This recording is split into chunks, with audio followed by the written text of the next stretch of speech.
Câu chuyện Tàu thủy tí hon. Tàu thủy tí hon rất thích ông nội làm việc. Ông là một tàu thủy lớn. Ông đẩy các xà lan trên sông. Tàu thủy tí hon thích làm việc với ông. Hai ông cháu hợp sức đẩy xà lan rộng lớn, chở đầy lúa trên dòng nước mênh mông.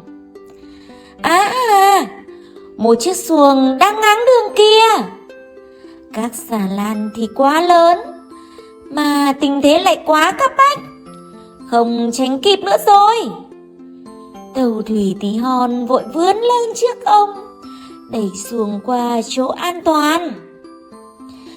Vì suýt chút nữa thì tiêu, ông nói.